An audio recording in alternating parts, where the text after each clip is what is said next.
What's going on, everybody? David here, back with another video. So today we're going to show you two clips. We're going to talk about them on the other end. We're going to show you President Trump. President Trump is talking again, and he really shouldn't be talking during negotiations because every time he talks, I think it messes things up. So we're going to talk a little bit about that, and I'm going to show you the video, and then we're also going to look at Larry Kudlow. He got a little, I don't know. Got a little upset, I guess you could say. Larry Kudlow's kind of weird the way he talks anyway. You don't know if he's really mad or what. Very dramatic in the way he speaks. So we're going to listen to that, and then we're going to talk about this on the other end. So this is all about the stimulus package. What's going to happen? Are we going to get it before the election, after the election? This is what we'll be talking about today. But first off, if you can do me a favor, please hit that like button. It does help with the YouTube algorithm. Also, subscribe to the channel. Hit that little bell notification. That way you'll get notified anytime we put out a video. All right, let's go ahead and take a look. So President Trump, he was on Fox Business earlier today, and this is what he said.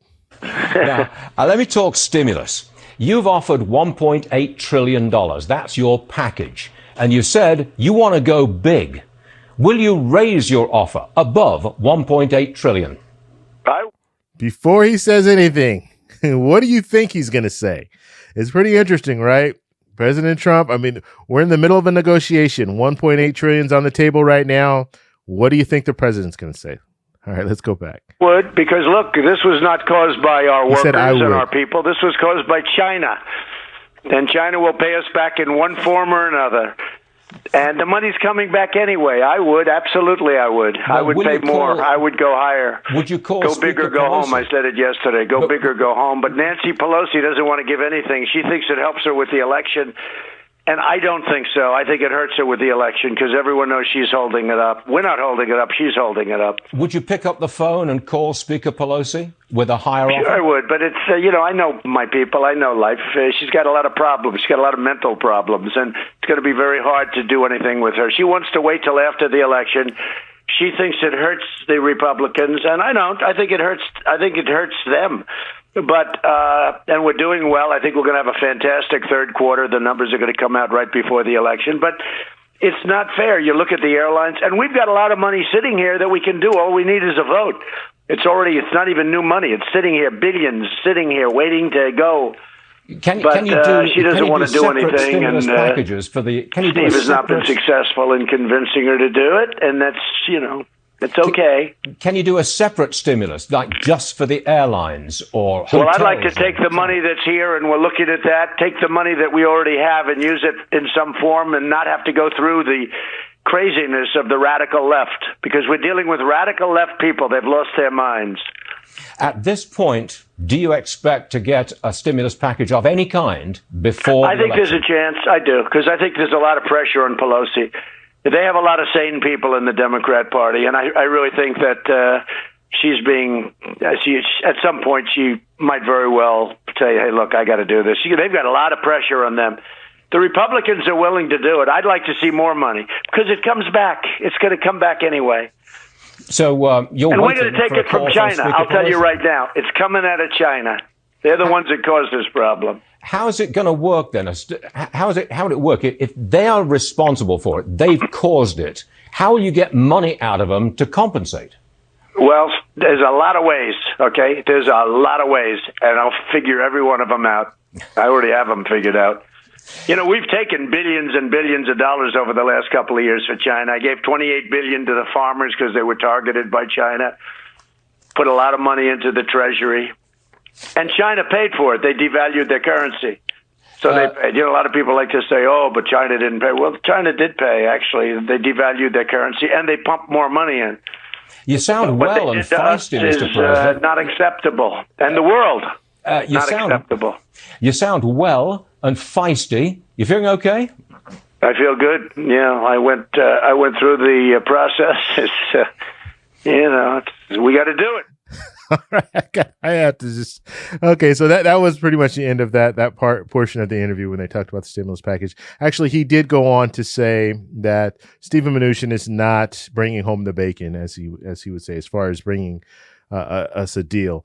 But there are a few things that I just have to talk about. So if you're negotiating, do you really insult the other side when you're negotiating? It's kind of probably not a good thing. You're going to insult them in public and then expect them to want to negotiate with you. That I just thought that was weird. Saying Nancy Pelosi has mental problems. I mean, it's something that you don't need to say. And it just hurts negotiation, because if you do want to get something done, obviously there's an urgency on the president's side, because he's down in the polls. He's down double digits now when it comes to national polls, and Real Clear Politics had him at double digits a couple of days ago. Now he's about 9. Joe Biden's up at about 9.2 points. So he's still not doing well. And so he needs something. He needs this more than the Democrats need this. When I say needs this, I mean the stimulus package. He needs it more. And so do you really want to insult the other side? I don't get it. I don't get that strategy. I didn't write the art of the deal. Didn't read the art of the deal, but I'm pretty sure that's probably not in the art of the deal. Insult the other side and then try to get a deal done. I just don't see that being one of the things in there. Now, something else I want to talk about, the whole China thing. So he raised China. China's going to pay for this, like Mexico's going to pay for the wall, that kind of stuff. I don't know where that's going to go, right? And if that were the case, if China is going to pay for this, then why not go to the 3.4 trillion? Then if China is going to pay for it, it's not going to come out of our pockets. And so let's do monthly checks, $2,000 a month. Why not do that? So we'll see where this goes. But I just thought it was pretty interesting to hear the president say again, yes, we want to go larger than 1.8 trillion. So, I mean, just think if you were in Nancy Pelosi's shoes and you're doing negotiating, or let's say you're selling a house to someone. We'll make it easier. I'm selling a house to someone, and every couple of days, I'm hearing the number go higher and higher and higher. Am I going to stop, or I might wait? I'm going to keep waiting to see how high that number is going to go, because every time President Trump talks, he says, no, I want to go higher than 1.8 trillion. And next it's going to be, do you want 2 trillion? Yeah, 2 trillion is good. Oh, you know what? Do you want more than 2 trillion? Yeah, you know what? I want to go higher than 2 trillion. So the number just keeps going up and up and up. And the closer we get to the election, it'll probably go up even higher. So we'll have to see where this goes. But that's President Trump talking about the stimulus package. And now China is going to pay for it. So we don't have to worry about it. It's not coming out of our pocketbook. So it's a good thing, right? All right. Now we're going to listen to Larry Kudlow. And this is about 3 minutes long. He gets a little animated when he's challenged. And I'll show you what I'm talking about. And then we're going to talk about this on the other end. Look, I spoke to Secretary Mnuchin not long ago, and he's frustrated. I mean, he is so good at this, but the bid and the offer have closed, as you know. But the main thing is, why is it that our friends, the Democratic friends on the other side, want this all or nothing approach, like zero or everything? I mean, we've got certain needs for the economy. The economy is coming back nicely. It is a V-shaped recovery in my judgment. However, small businesses and the PPP loans would be a tremendous help. Unemployment assistance, we did it by executive order. That's not going to last forever. That would be a tremendous help. COVID-related, specifically COVID-related and directed efforts to opening schools for new equipment and PPE and whatever it takes for testing and keeping the kids safe. That would be a terrific help. And from what I gather, there is broad agreement on that. Where there's not agreement is really a lot of ideological, political stuff that has nothing to do with the economy or COVID. And look, Sarah, I respect the political ideological differences, but I'm just saying, why do we have to sell that now? We could get a couple of things done that would be so helpful and get more and more people back to work, save the small restaurants and small businesses and so forth. Why not? So here's my question. Why not do the full thing? I mean, you're being given a chance to pass $2.2 trillion in spending with weeks until the election that would juice the economy and the stock market, and you keep walking away from that. Wow, that's confusing. Walking away? Wait a second. Can we just redo that little news item you put out there? We're not walking away. We have closed the gap enormously. Okay? I'm not sure the Senate Republicans would buy into it.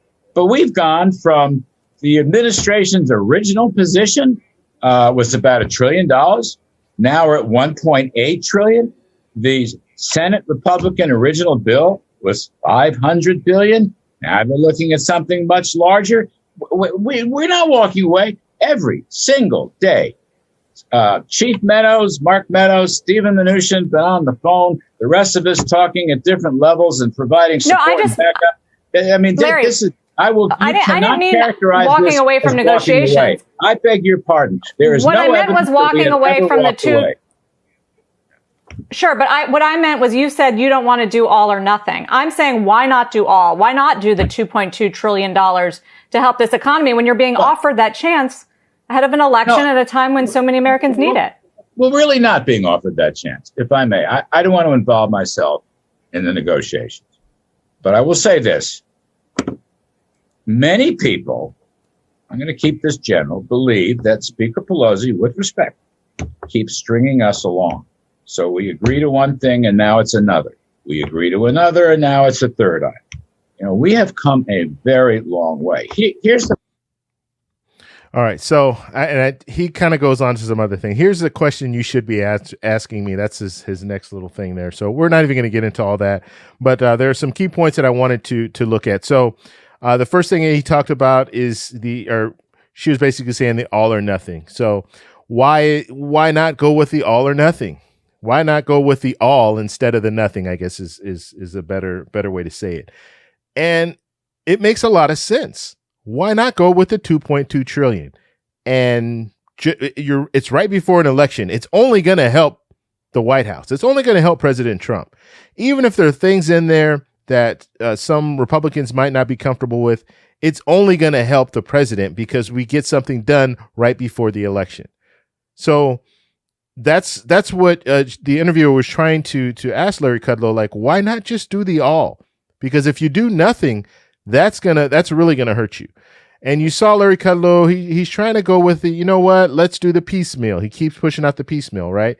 Now, the problem with the piecemeal, and this just happened in April of this year, right after the CARES Act was signed, they needed more money for a PPP. So in April, they did a piecemeal bill. It had more funding for PPP. It had some more funding for a few other things. And once they did that, guess what happened in May, June, and into the end of July?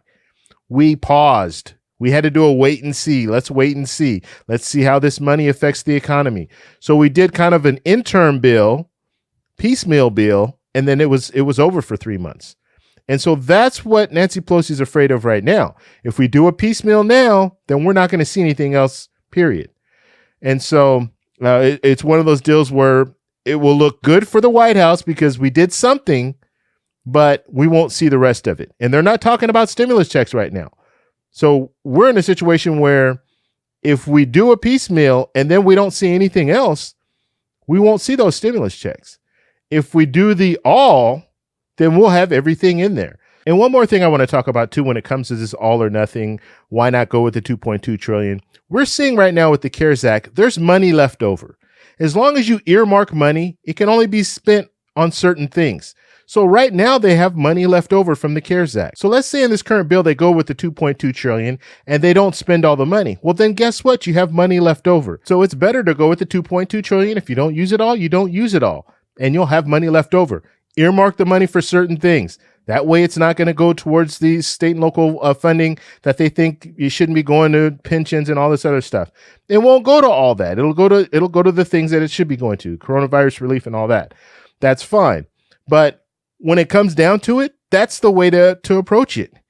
The White House wins because they're going to look good right before the election, and the people win because they'll get stimulus checks and everything like that instead of doing these little piecemeal bills. So we're going to have to see where this goes. I wanted to show you those two clips. I'll be putting out some videos tomorrow. At least 2 videos will come out tomorrow. But I thought these interviews were pretty interesting. And I'm telling you, President Trump needs to not do interviews because anytime he starts talking, the price just keeps going up and up and up. This is not the art of the deal. This is just like, all you need to do is wait, and he's just going to keep going up higher and higher with the money. You know that Nancy Pelosi has all the leverage right now, and President Trump is just trying to get something done, and he's just going to, at all costs. And the way he looks at it, it's not my money, so let's just go up to wherever. So we'll have to see where it goes. But like I said, you're not giving Nancy Pelosi when it comes down to it, if you're insulting her, it's not going to work. It's not going to help. It's not going to help negotiations. And I see why they're not sitting down in the same room. But just like I said, even insults and all that stuff, you guys need to be able to sit down and negotiate. If you can't do that and you're representing the people, then you're in the wrong job. We've hired you for the wrong job if you guys can't do that. I'm talking about Nancy Pelosi, I'm talking about Mitch McConnell, and I'm talking about President Trump. All right, guys, let me know what you guys think about all this down below. If you like this video, please give me a thumbs up. Please subscribe for more, and I'll talk to you in the next one. Bye.